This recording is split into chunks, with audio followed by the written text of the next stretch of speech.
Իմ ամուսինը Հարությունը ինձ մենակ թողեց, երբ ինձ շտապ վիրահատություն էր պետք, պարզապես հաղորդագրություն գրեց, գործնական ընթրիք։ Նրա մայրը միայն ուսերը թափտվեց, ես իբր ամեն ինչ չափազանցեցնում եմ։ Մի քանի ժամ հետո արթնացա, թարմ կարեր, ցավը մեղմացած, իսկ մահճակալի մոտ կանգնած էր վիրաբույժը, ձեռքին ծրարով։ Նա ասաց. «Մի կին ցնցրեց փոխանցել սա, եթե նա չգա»։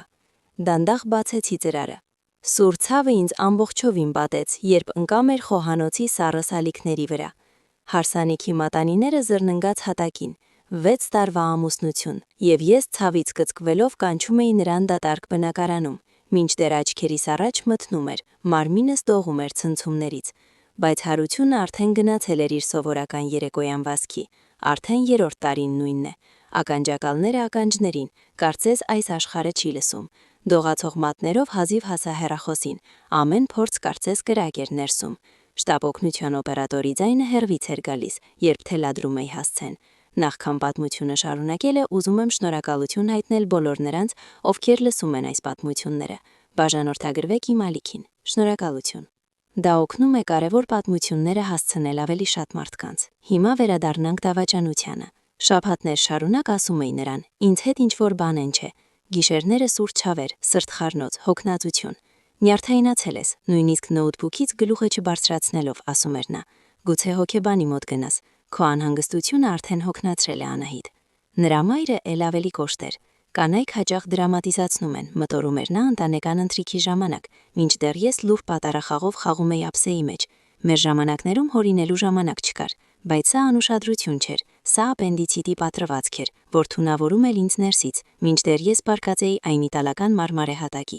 Երբ եկավ շտապօգնությունը, ես արդեն գրեթե ոչինչ չէի հասկանում, ճնշումս ընկնում էր, գիտակցությունը մթագնում։ Ձեզ շտապ վիրահատություն է պետք, ասաց երիտասարդ բուժակը զարկերակը ստուգելով։ Դա կյանքին վտանգող է։ Ում զանգահարենք։ Հազիվ լսելիորեն թելադրեցի Հարությունի համարը, երբ ինձ դնում էին պատկարակի վրա։ Մեքենան թռչում էր քաղաքով, իսկ ես մտածում էի. ինչպես կարձագանքի, հանկարծ կվախենա, ամեն ինչ կթողնի, վերջապես կհավատա, որ ես պարզապես դրամատիկ կին չեմ։ Ընդունարանում ամեն ինչ լողում էր աչքերիս առաջ, պայծառ լույս, շտապող ձայներ, սուր բորբոքում պատրվածքով, լսեցի կտոր-կտոր։ Բուժխույրը թեքվեց իմ վրա, զուսպ, բայց քնքուշ։ Մենք փորձում ենք զանգահարել ձեր ամուսնուն։ Վիրահատությունը չի կարելի հետաձգել, բայց մենք կշարունակենք զանգել։ Ուզում էի ասել՝ մի զանգեք։ Հոգու խորքում արդեն գիտեի, նա չի գա։ Հարությունը վաղուց սովորել էր ժամանակին անհետանալ։ Հորսը թաղմանն չէր եկել, կարևոր հանդիպում հաճախորդի հետ։ Իմ ծննդյան օրը բաց էր թողել գոլֆի պատճառով, իսկ ավարտականս ուշացել էր 3 ժամով, ժամանակը մոռացել էր։ Բայց հիմա ամեն ինչ այլ էր։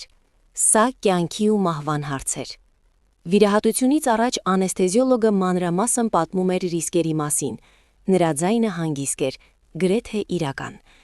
Ձեր ամուսինը կլինի այստեղ, երբ արթնանաք, վստահեցնում էր բուժքույրը ձեռքը սեղմելով։ Գլխով արեցի, ձևացնելով, թե հավատում եմ։ Ուզում էի հավատալ, որ 6 տարվա ամուսնությունից հետո Հարությունը վերջապես ինձ կընտրի, ոչ թե աշխատանքը։ Վիրահատությունից անմիջապես առաջ հեռախոսը մի անգամ թրթռաք, հաղորդագրություն, սիրտս խփեց, հանկարծ գալիս է, չեմ կարող, գործնական ընթրիք, ինքնդ որոշիր, 8 բառ, ամեն ինչ ջնջելու համար։ Նա ոչ միայն հրաժարվեց գալ, այլև ինձ մենակ թողեց մահվան դեմ հանդիման, կարծես հրավեր էր մերժում սուրճի, ոչ թե կնոջը աջակցում վիրահատական սեղանի վրա։ Բժիշկները նկատեցին, որ արդյունքներ էին հոսում, անեսթեզիոլոգը զգուշորեն դրեց հեռախոսս։ Մենք կհոգանք ձեզ, ամեն ինչ լավ կլինի, բայց ինձ թվում էր լավը այլևս երբեք չի լինի։ Քնելով անզգայացման տակ, մտածում էի ոչ ցավի, ոչ մահվան վախի մասին։ Հասկացա միայն մեկ բան. ես ամուսնացել էի մի մարդու հետ, ում համար իմ կյանքի սպառնալիքը պարզապես անհարմարություն էր, որ կարելի էր հաղորդագրությամբ լուծել։ Մինչ ես կյանքի համար պայքարում էի վիրահատական սեղանի վրա, Հարությունը հավանաբար գինի էր պատվիրում ու հաշվետվություններ քննարկում։ Իմ ճգնաժամը նրան չէր հետաքրքրում։ Այդ գործնական ընթրիքը դարձել էր նրա արդարացումը բոլոր դեպքերի համար, երբ պետք էր կարեկցանք կամ նվազագույն հոգատարություն ցույց տալ։ Երբ առաջին անգամ աչքերս բացեցի, սենյակում այնքան լռություն էր, որ ամեն ինչ հասկանալի դարձավ։ Ոչ ծաղիկներ, ոչ անհանգիստ դեմք կողքին, ոչ ձեռք, որ սեղմեր իմը։ Միայն մոնիտորների ազդանշանները եւ հիվանդանոցային ստերիլության հոտը, որտեղ ես գրեթե մենակ մահացել էի։ Բուժքույրը արագ եւ պրոֆեսիոնալ ստուգեց իմ ցուցանիշները։ Վիրահատությունը հիանալի անցել է, ջերմ ասաց նա։ Ամբողջությամբ կվերականգնվեք։ Հետո ավելացրեց. ձեր ամուսինը դեռ չի եկել։ Հազիվ լսելի շշնջացի շնչափողի միջով։ Նա չի գա։ Այդ խոսքերը դառը, բայց ազնիվ ճշմարտություն էին, եւ նրանցում հանկարծ ինչ-որ տարօրինակ ազատություն զգացի։ Նա մտածեց, նայեց ինձ ոչ միայն կարեկցանքով, այլև ավելի խոր հասկացողությամբ։ Ներողություն, սիրելիս, ոչ բոլորն են կարողանում գնահատել իսկապես կարևորը, բայց ես ինքս սկսեցի ինչ-որ բան հասկանալ։ Ստերիլ պալատում պառկած ձգվող կարերով եւ մեղմացած ցավով առաջին անգամ հստակ տեսա մեր ամուսնությունը։ Հարությունը ինձ հիասթափեցրել էր ոչ միայն հիմա, նա հիասթափեցնում էր կրկին ու կրկին, ամեն անգամ երբ անհետանում էր, հենց երբ անհարմար էր դառնում։ Ներսումս այդ պահին ինչ-որ բան կոտրվեց, բայց նույնիսկ ցավոտ չէր։ Այն կինը, որ ուշադրություն էր խնդրում, արդարացնում էր նրա սառնությունը, գոհանում էր փշրանքներից, մահանում էր այդ հիվանդանոցում։ Փոխարենը ծնվում էր բոլորովին այլ կին։ 3 օր անցկացրի կիսաքուն, ցավազրկողների ազդեցության տակ։ Բուժքույրերը գալիս անցնում էին, ստուգում կաթոցները, շշնջում իրար միջև զարմանալի վերականգնման մասին, բայց ես հասկանում էի, բուժվում է միայն մարմինը, իսկ ներսում պատրվում է այն, ինչին ոչ մի ասեղ եւ ոչ մի բժիշկ չի կարող հասնել։ Ամեն վայրկյան սպասում էի, որ ահա հարությունը կմտնի, կարծես ոչինչ չի եղել։ Գուցե ծաղիկներով թանկ ծաղկի խանութից, երբ մեղքի զգացումը կհաղթի անտարբերությանը, գուցե նստի մահճակալի մոտ, ինչպես ֆիլմերում, ձեռքս բռնի, խոստանա փոխվել, բայց դուռը փակ էր մնում, հեռախոսը լուր էր։ 4-րդ օրը առավոտյան ինձ արթնացրեց դոկտոր Հովհաննիսյանը, սովորաբար վստահ, այսօր ինչ-որ մտախոհ էր, ձեռքերում ծրար էր պահում ու ձեռքից ձեռք անցկացնում, կարծես չէր համարձակվում։ Ինչպես եք ձեզ զգում, Անահիտ, հարցրեց, բայց աչքերը կրկին վերադառնում էին ծրարին։ Ավելի լավ, ստեցի փորձելով բարձրանալ։ Երբ կարող եմ տուն գնալ, շուտով, կարը լավ է ապաքինվում, անալիզները լավ են։ Նա հանկարծ ուղիղ նայեց աչքերիս։ Ամուսինը դեռ չի եկել, հարցը կարծես հարված էր։ Ոչ, նա զբաղված է աշխատանքով, դոկտորը գլխով արեց, կարծես ինչ-որ բան հաստատեց իր համար։ Անահիտ, պետք է հարցնեմ, միայն ազնվորեն պատասխանիր, տանը ամեն ինչ կարգին է։ Դուք ձեզ ապահով եք զգում, այդ ապահով բառը օտար եւ անհասկանալի թվաց, ինչ նկատի ունեք։ Երբեմն, եթե մտերիմները չեն հայտնվում ծանր իրավիճակներում, սկսեց նա, բառեր ընտրելով, նշանակում է հարաբերությունները իրականում այնպիսին չեն, ինչպիսին թվում են կողքից։ Նայեցի նրան շփոթված. Դոկտոր, իմ ամուսինը դաժան չէ, նա պարզապես բացակա է։ Երբեմն բացակայությունը ամենաիսկական դաժանությունն է, հանգիստ ասաց նա, հետո բարձրացրեց ծրարը։ 3 եկել էր մի կին, շատ համար էր, փոխանցեք միայն, եթե ամուսինը չգա։ Նա ամբողջությամբ վճարել է ձեր բուժումը։ Անահիտ, վիրահատությունը, դեղերը, պալատը, ամեն ինչ։ Դողացող ձեռքերով վերցրի ծրարը, վրան մաքրագործ գրությամբ գրված էր իմ անունը, իսկ ներքևում, երբ պատրաստ լինես ճշմարտությունը իմանալու։ Նա ինչ-որ բան ասեց, շնչակտուր հրճրի, միայն որ ամեն ինչ կհասկանաս, երբ կկարդաս, եւ դեռ որ դու ավելի ուժեղ ես, քան կարծում ես։ Դոկտոր Հովհաննիսյանը թեթև սեղմեց ուսը եւ դուրս եկավ, ինձ մենակ թողնելով։ Երկար նստեցի պարզապես նայելով ծրարին։ Ուզում էի դեն նետել, ձևացնել, թե ոչ մի կին եւ ոչ մի առեղծված չկա։ Բայց ներսումս արդեն արթնանում էր այն նոր մասը, որ այլևս չի ուզում զոհ լինել։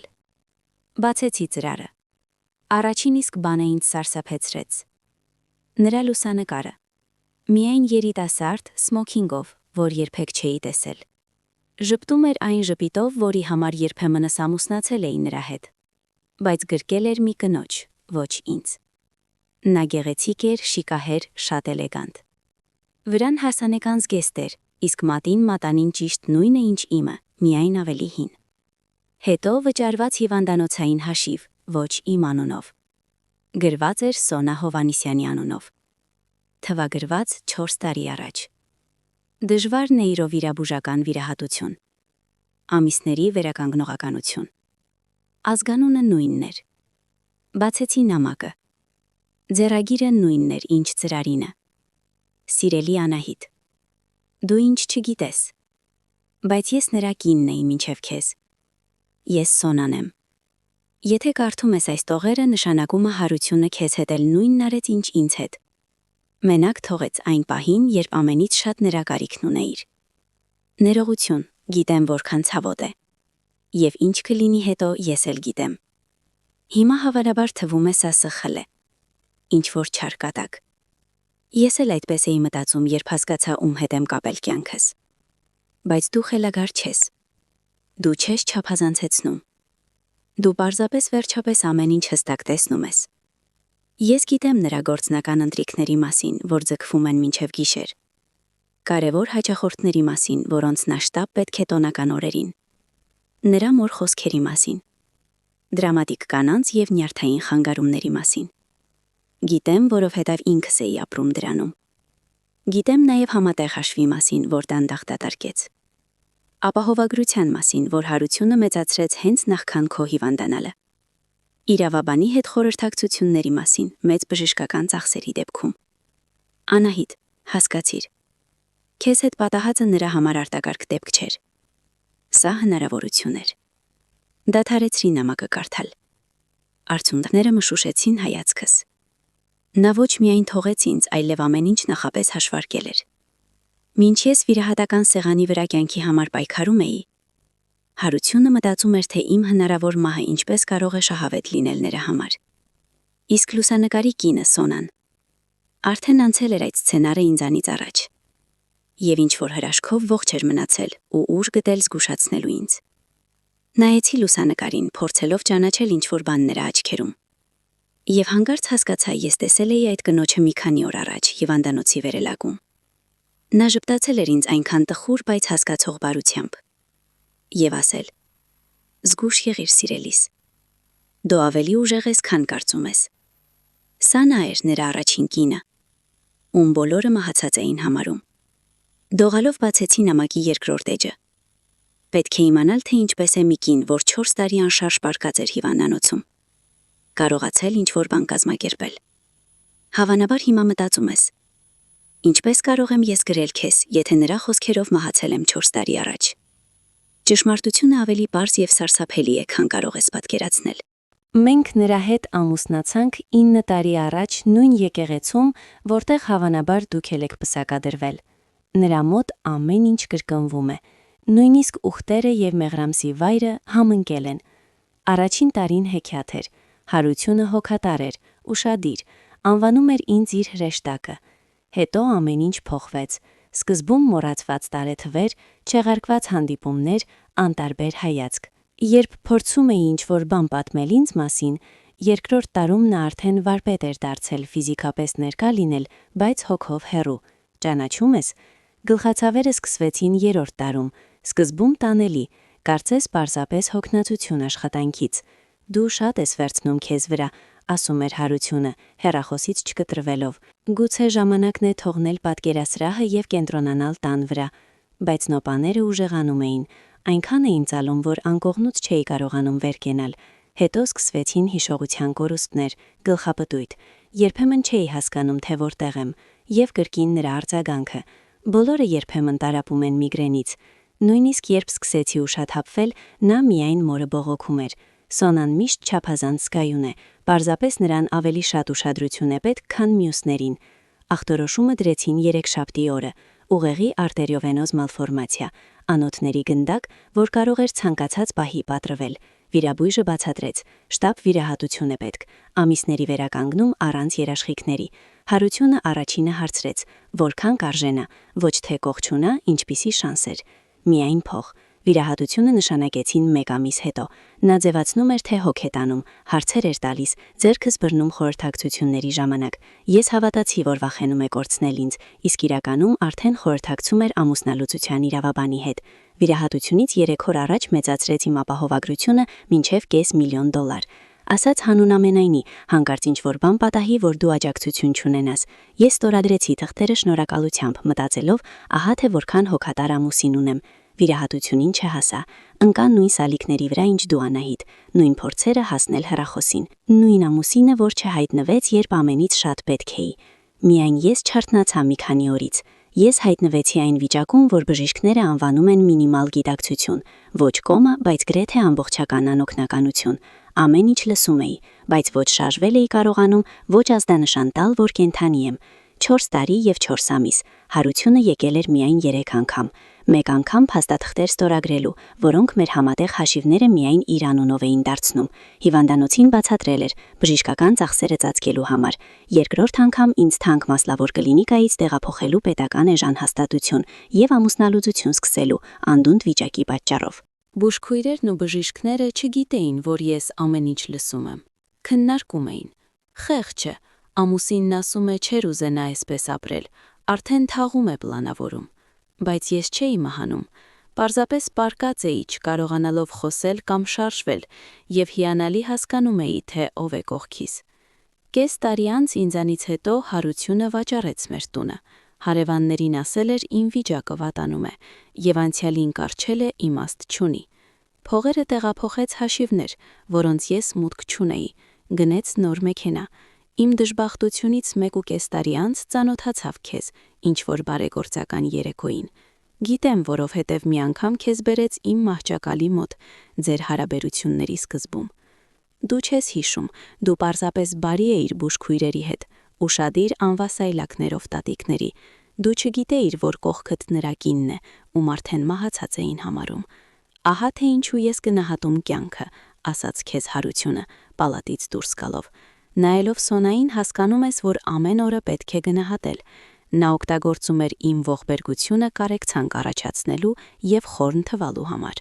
Դրանից 2 տարի անց ամուսնացավ քեզ հետ։ Իմացա բուժքույրերից, քննարկում էին նրա լուսանկարը լույսի քրոնիկայում, չէ որ կինը մահացել էր, տես որ արագ մխիթարվեց, բայց ես չէի մահացել, կենթանի էի, պարզապես թաքարդում էի իմ մարմնում։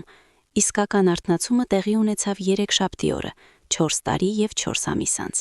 Հանկարծ աչքերս բացվեցին, կարողացա մատներս շարժել։ Նույնիսկ ձայնս առաջին անգամ այդքան տարիներից հետո ինչ-որ ձայն հանեց։ Բժիշկները հրաշք էին անվանում, բայց առաջինը ինչ խնդրեցի ոչ ջուր, ոչ ուտելիք, նույնիսկ ոչ հայելի, խնդրեցի համակարգիչ։ Արագ բարձեցի ամբողջ ճշմարտությունը, ամուսնալուծություն կայացած, ակտիվները վերագրանցված, տունը վաճառված։ Ամուսինս արդեն ամուսնացած է Անահիտ անունով կնոջ հետ, որ զարմանալիորեն նման է ինձ, միայն ավելի երիտասարդ եւ վստահող։ Դու Անահիտ կարող ես սպասել, որ ես բարկացել եմ, սկանդալ կբարձրացնեի, բայց 4 տարվա անշարժությունից հետո ես այլ էի դարձել։ Երբ այդքան տարի պարզապես ներսում է տեսապրում, սովորում ես համբերություն, սովորում ես ուժերդ չվատնել վույզերի վրա, այլ կուտակել իսկապես կարևորի համար։ Սկսեցի դիտել, ուսումնասիրել քեզ, ձեր ամուսնությունը, նրա նոր սովորությունները։ Ձեր լուսանկարներում տեսնում էի նույն անտարբերությունը նրա աչքերում, ճանաչում էի, թե ինչպես է անուշադիր լսում քեզ,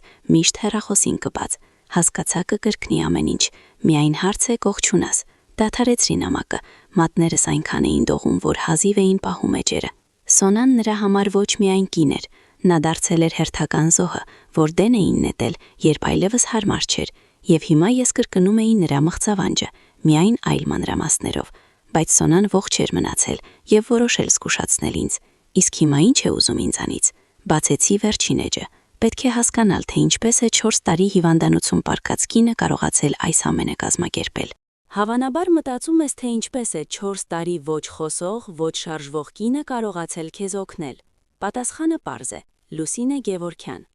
Լուսինեն իմ լավագույն ընկերուհին էր մինչև նա, նրա հետ ամուսնության ժամանակ եւ բարեբախտաբար հետո։ Նա ամեն շաբաթ գալիս էր ինձ մոտ այդ 4 տարի եւ 4 ամիս, երբ անօգնական պարկած էի,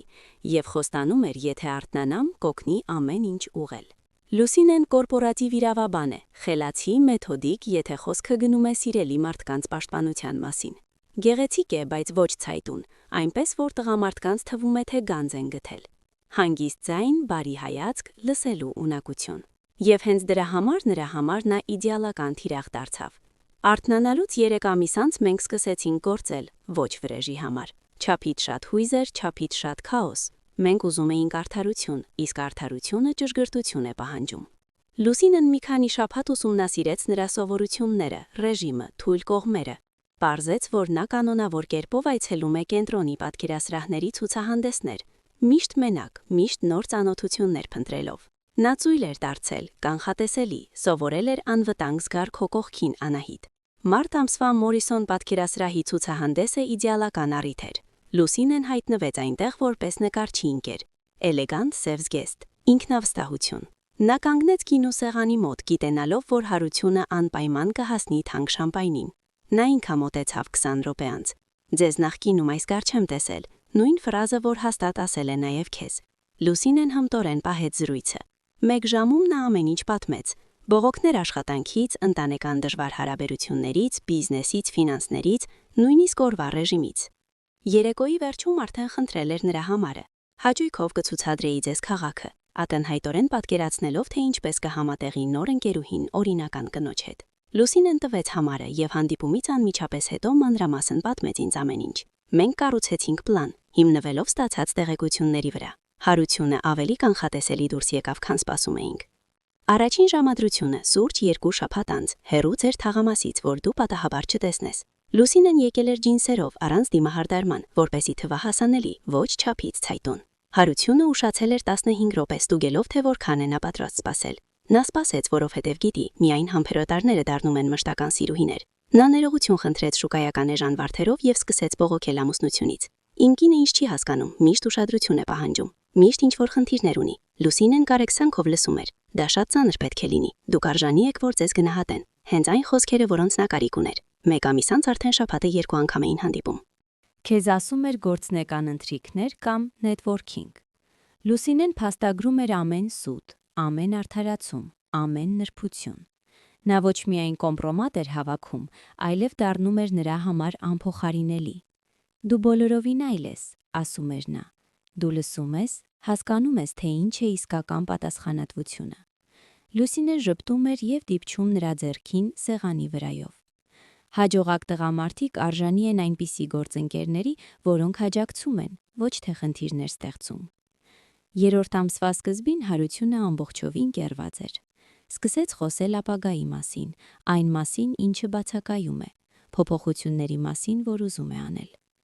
Երբեմն մտածում եմ, ինչպես կդասավորվեր կյանքը, եթե ամեն ինչ նորից սկսեի առանց այդ բեռի եւ պարտավորությունների։ Ինչն է խանգարում, անմեղ հարցրեց Լուսինեն։ Իրավական հարցեր, համատեղ ֆինանսներ, ամեն ինչ կնոջս անունով է։ Գիտեք, որպես իրավաբան հաճախ եմ հանդիպում նման իրավիճակների։ Լինում է, որ մարդիկ տառապում են անսպասելի բժշկական ծախսերից, արժե մտածել հավատարմագրերի, թրասթերի մասին։ Կօգնեք ինձ։ Սովորաբար չեմ խառնում անձնականը եւ գործնականը, ջղայնացնելով խաղում էր Լուսինեն։ Բայց ձեզ համար հավանաբար կարող եմ նայել փաստաթղթերը։ 2 շաբաթ անց հարությունը ստորագրեց թղթերը, որոնք Լուսինեին իրավունք էին տալիս ֆինանսական որոշումներ կայացնել արտակարգ դեպքերում։ Նա մտածում էր, որ խելացի է ապահովագրում, եթե դու, ինչպես երբեմն Սոնան, դառնաս բեռ։ Իսկ իրականում ինքը վերահանձնեց ամբողջ վերահսկողությունը առաջին կնոջ լավագույն ընկերուհուն։ Պլանի ամբողջ գեղեցկությունը նրանում է, որ ամեն ինչ բացարձակ օրինական էր, եւ ամեն քայլ հարությունը կատարել էր կամավոր։ Ինքն էր մոտեցել, ինքը վստահել, ինքը ստորագրել բոլոր լիազորությունները։ Մտածում էր, որ պատրաստվում է թողնել քեզ, Անահիտ, իսկ իրականում պատրաստվում էր կորցնել ամեն ինչ, հանուն կնոջ, որին երբեմնս փորձել էր ջնջել կյանքից։ Եվ գլխավորը մինչ հարությունը պլանավորում էր, թե ինչպես ազատվել ինձանից եւ քեզանից, ես հանգիստ վերականգնվում էի վիրահատությունից հետո, նույնիսկ չիմանալով, որ իմ փրկությունը արդեն գործի է դրվել։ Նայեցի նամակին, գլխում ամեն ինչ խառնվել էր։ Մինչ ես հիվանդանոցում պարկած, զգալով լքված եւ դավաճանված, ինչ որ մեկը սառը ճշգրտությամբ արդեն պլան էր մշակում նրա դեմ։ Նա ոչ միայն անտարբեր ամուսին էր, այլև նպատակաուղված պատրաստվում էր դավաճանել ինձ, նույն կերպ, ինչպես երբեմն Սոնային։ Բայց հիմա ես ունեի դաշնակից, որին երբեք չգիտեի։ Ծրարում մնացել էր եւս մի բան, որ անմիջապես չնկատեցի՝ փոքրիկ քարտ հասցեով եւ ժամով։ Լուսին սրճարան, վաղը ժամը 14 ստորագրություն գալ մենակ։ Առավոտյան դուրս գրեցին խորհուրդ տալով չանհանգստանալ եւ նյարդերը խնայել։ Իրոնիան այն է, որ առաջ սպասվում էր կյանքիս ամենահուզիչ իրադարձությունը, բայց ես պետք է գնայի։ Պետք է հանդիպեի կնոջը, որ շախմատային խաղ էր խաղացել իմ ամուսնու հետ, մինչդեռ ես ոչինչ չկասկածելով պարզապես փորձում էի ողջ մնալ։ Սրճարանը փոքր էր, հարմարավետ, գրախանութի եւ վինտաժ հագուստի խանութի միջև։ Անմիջապես տեսա նրան։ Միակ կինը, որ ակնհայտորեն ինչ-որ մեկին էր սպասում։ Հենց այնպիսին, ինչպես նկարագրել էր Սոնան՝ գեղեցիկ, խելացի աչքեր, հանգիստ վստահություն։ Լուսինեն գլուխը բարձրացրեց, եւ նրա ժպիտը ջերմ էր, բայց զգույշ։ Անահիտ, հանգիստ ասաց, վեր կենալով ինձ ընդառաջ, Կարծես հին ընկերներ լինեինք։ Դուք եք, շշնչացի նայելով նրան։ Դուք այն կինն եք, որ հանդիպում էր իմ ամուսնու հետ։ Այո, մեղմ պատասխանեց, հրավիրելով նստել։ Թեև նախընտրում եմ մտածել, որ սա պրոֆեսիոնալ խորհրդատվություն էր, ծանր նստեցի աթոռին։ Կարը դեռ ձգում էր, բայց չափից հուզված էի։ Ոչինչ չեմ հասկանում։ Ինչպես եք կապված Սոնայի հետ։ Որքան ժամանակ է այս ամենը պլանավորվել։ Լուսինեն ավելի լուրջ դարձավ։ Մենք Սոնայի հետ ընկերներ ենք դեռ ուսանողական տարիներից։ Ես վկա էի նրա հարսանիքին, եւ ես էի գտել նրան, երբ ուշաթափվել էր։ Հարությունը նույնպես աշխատանքի վրա էր։ Նա մի կում արեց սուրճից, եւ ես հանկարծ նկատեցի նրա ձեռքերը բոլորովին չեն տողում։ Ի տարբերություն իմի, ես ամեն շաբաթ գալիս էի նրան այդ 4 տարիներին եւ խոստանում էի, եթե արթնանա, չեմ թույլատրի, որ Հարությունը նույնը անի եւս մեկ կնոջ հետ։ Բայց նա իսկապես արթնացել է, դեռ չհավատալով ասացի. Այո, եւ առաջինը ինչ խնդրեց պաշտպանել քեզ Անահիտ, որովհետեւ մենք երկուսն էլ հասկանում էինք, նա չի փոխվել։ Այդ պահին իմ հեռախոսը թրթրաց։ Նրա անունը հայտնվեց էկրանին եւ ներսումս սառեց։ Լուսինեն նկատեց իմ արձագանքը։ Նա ամբողջ օրը գրում է քեզ։ Գլխով արեցի եւ նայեցի հաղորդագրությանը։ Որտեղ ես։ Շտաբ։ Նախուճապի մեջ է, պնդեց Լուսինեն, որովհետեւ այսօր առավոտից Հարություն Հովանիսյանը մուտք չունի ոչ մի հաշվի, ոչ ներդրումների, ոչ գույքի։ Ամեն ինչ սառեցված է ֆինանսական խարդախության պարզաբուրման համար։ Ինչպես է հնարավոր, հազիվ արտասանեցի, որովհետև 3 ամիս առաջ քո ամուսինը կամավոր ստորագրել է ինձ լիազորագիր իր ֆինանսները կառավարելու համար։ Մտածում էլ, որ ապահովագրվում է, եթե դու բեռ դառնաս, ինչպես Սոնան։ Իսկ իրականում ամեն ինչ հանձնեց նրա ձեռքը, ով նախապես պատրաստվում էր նրա գործոնմանը։ Հեռախոսը զանգեց, Հարություն։ Վերցրի խոսափողը։ Անահիտ, որտեղ ես, սատանա։ Մեր հաշիվների հետ ինչ-որ բան չէ, ոչինչ չեմ կարողանում հանել։ Բանկն ասում է իրավական արգելափակում։ Սուրճ եմ խմում, հանգիստ ասացի, նայելով Լուսինեին։ Ում հետ։ Դու ընկերուհիներ չունես, որոնց ես չգիտեմ։ Նրա ձայնը հանկարծ դաժան դարձավ, կոպիտ։ Լուսինե Գևորգյանի հետ։ Դու ճանաչում ես նրան։ Մյուս կողմում լռություն տիրեց։ Երբ խոսեց, ձայնը փոխվել էր, սառը, անհանգիստ։ Անահիտ, քեզ ինչ-որ բաներ են պատմել։ Պետք է շտապ տուն գաս։ Լուսինեն գրեց ինձ թղթի վրա. Ստուգիր քո հաշիվը։ Միացրի բարձրաձայնը եւ մտաբանկային հավելված։ Այնտեղ, որտեղ վիրահատությունից առաջ $3000 էր, հիմա 247,000։ Ինչպես, շշնջացի։ Լուսինեն ստորագրել է Սոնայի ապահովագրության փոխհատուցումը։ Նա ոչ մի կոպեկ չի ծախսել։ Անահիտ, այնտեղ ես։ Հարության ձայնը ավելի հիստերիկ էր դառնում։ Այո, նայում եմ իմ հաշվին, պարզապես նայում եմ իմ հաշվին։ Ինչ եմ տեսնում, 1/4 միլիոն, որ 3 չկար։ Փողեր այն մարդու կողմից, ով ինձ ավելի շատ է հոգում, քան սեփական ամուսինը։ Ով տվեց քեզ այդ փողերը, սա անօրինական է։ Այն կինը, որին դու մահացած էիր համարում։ Հարություն, Սոնա։ Լռությունը այնքան երկար էր, որ մտածեցի կապը կտրվել է։ Երբ վերջապես խոսեց, ձայնը հազիվ լսելի էր, խեղդված, վախեցած։ Սա անհնար է։ Համոզված ես, հանգիստ հարցրի, որովհետև նա բաղականին կենդանի է թվում։ Նա զայրացած է եւ պարզվեց ավելի լավ է սպասել ու պլանավորել, քան դու։ Լուսինեն ժեստով խնդրեց տալ խոսափողը։ Վարանեցի, բայց հանձնեցի։ Բարև Հարություն։ Նրա ձայնը մեղմ էր, բայց երկաթյա։ Սա Լուսինե Գևորգյանն է, քո ֆինանսական բոլոր հարցերով լիազորված ներկայացուցիչը։ Պետք է տեղեկացնեմ, հայտնաբերել ենք ակտիվների կառավարման լուրջ խախտումներ։ Պահանջվելու է պաշտոնական ստուգում։ Դուք իրավունք չունեք։ Ես երբեք չեմ տվել։ Ընդհակառակը, դու 3 անգամ տվել ես ինձ այդպիսի լիազորություններ, ամեն ինչ նոտարով հաստատված, ստորագրություններով եւ վկաներով։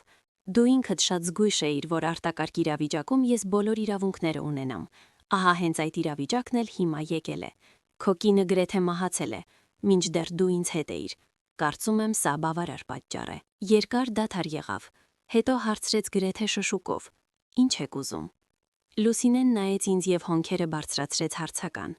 Պատասխանել է ինձ էր վերապահված։ Վերցրի խոսափողը եւ առաջին անգամ տարիներ շարունակ իմ ձայնը վստահ հնչեց։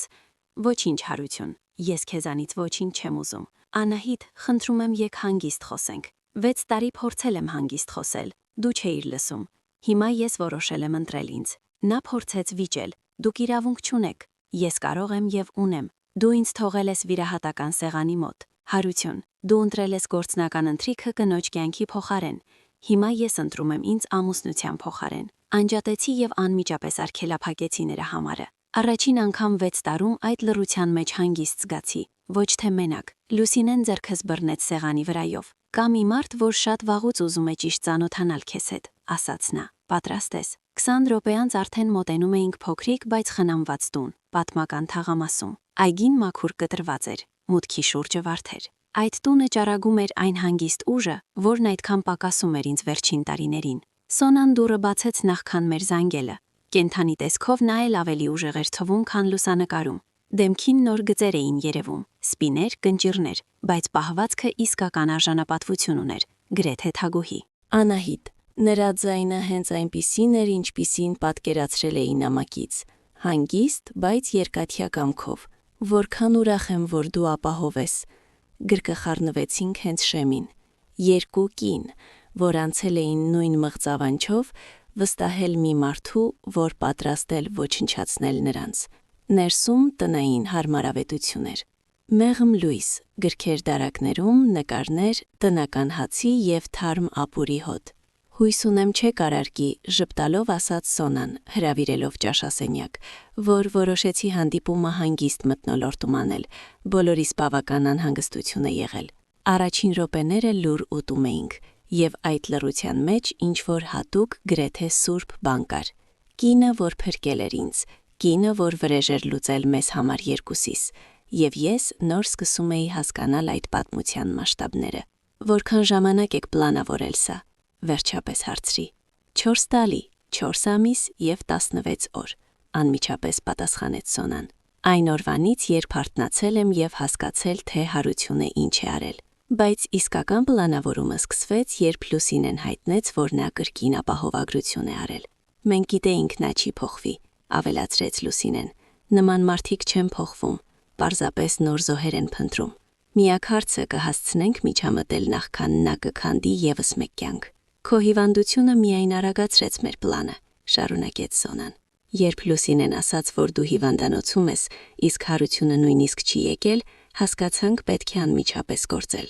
Նայում էի այդ կանանց։ Նրանք քանդել էին նրա կյանքը նույն ճշգրտությամբ, ինչպես նա քանդում էր մեր։ Իսկ հիմա ինչ, հարցրի։ Սոնան գնաց հին գրասեղանի մոտ և բերեց հաստ պապկա փաստաթղթերով։ Հիմա բաժանում ենք այն, ինչը մերն է իրավունքով։ Պապկայում տուն, հաշիվներ, ներդրումներ, ապահովագրություններ էին։ Ամեն ինչ, ինչ հարությունը կուտակել էր երկու ամուսնությունների ընթացքում, հիմա մանրակրկիտ կերպով բաժանված էր։ Տունը, որտեղ դուք ապրում էիք նրա հետ, ասաց Սոնան, թուղթը տալով ինձ, հիմա քոնն է։ Նա խլել էր իմ տունը, երբ ես չէի կարող պաշտպանել։ Քեզ պետք չէ կորցնել քոնը նրա մեղքով։ Ներդրումները, որ կուտակվել էին նրա ամուսնության ընթացքում, բաժանվում էին 3 մասի։ Մեկը Լուսինեին, ամբողջ աշխատանքի և աջակցության համար, մեկը ինձ, որ դիմացել եմ, մեկը Սոնեին։ Մեքենան, նավակը, գոլֆ ակումբի անդամակցությունը։ Ամեն ինչ հիմա քոնն է, ավելացրեց Լուսինեն։ Ամեն ինչ, որ նա օգտագործում էր հաջողակ թվալու համար, հիմա ծառայում է մեզ։ Նայում էի թղթերի կույտին և չէի հավատում։ Սա չափից շատ է, չեմ կարող։ Կարող ես և պետք է, վճռական ասաց Սոնան։ Հարությունը խլել է ինձանից 4 տարվա կյանք, ուզում էր խլել քոնը։ Այս սեղանին դրված ամեն ինչ կառուցված է մեր աշխատանքի, մեր համբերության, մեր սիրո վրա, որոնք նա օգտագործել է իր նպատակների համար։ Այդ պահին Լուսինեի հեռախոսը թրթրաց, նա ժպտաց։